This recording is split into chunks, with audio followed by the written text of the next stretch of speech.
Safe storage of weapons.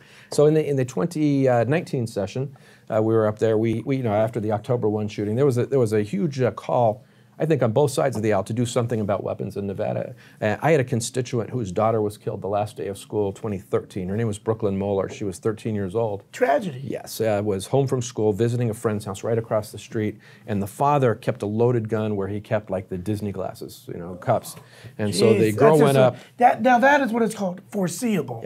Yeah, exactly. That's a problem. And so the father kept this loaded gun there. The girl knew about it, her friend, and Brooklyn was over there. And the girl took the gun down and pointed it at poor Brooklyn. She had turned around to walk away. Her parents actually taught gun safety classes and still do.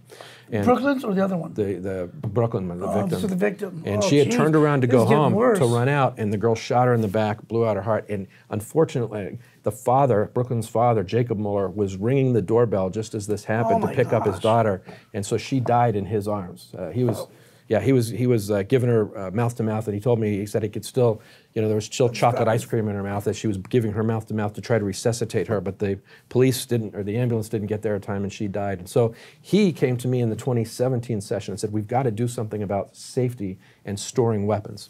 And so it took me 2 sessions to get it on, but we did, and we put it through AB 291. So if you own a gun, you can have it on your person, use it, but if you're going to store it, all the rules still apply. Normal, we're not taking anybody's rights. That. Right. Nobody's losing their Second Amendment rights. All we're asking you to do is when you store it and you're not at home, store it in a locked container so that a child does not have access to it. So if a person has a gun and no children, you can leave it anywhere. Leave it wherever you want. You have anybody, I presume, under 18. Right. You got to have a gun safe or whatever. Exactly. Appropriate. Put it in a safe. Lock it away somewhere. You damn Democrats. Eroding the Second Amendment? The Second Amendment is crazy? Fine. You can keep your guns, keep them on your side. Just if you know there's children around, and you have a weapon, put it away. It's just common sense. That's exact 2 words I was going to use. That is just common sense. Yeah. Because when I was growing up here, a kid named Ronnie Weber, he's still alive and all that. He, I can't remember if we were in high school or junior high. Same thing. Young kids playing around with a gun, got his leg shot. Yeah. It's just.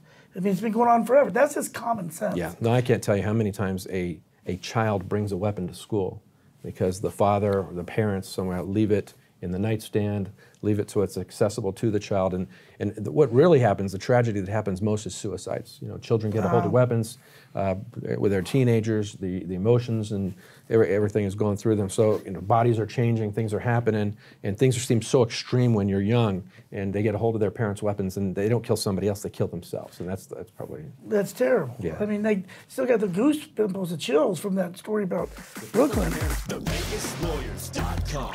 Lawyer up.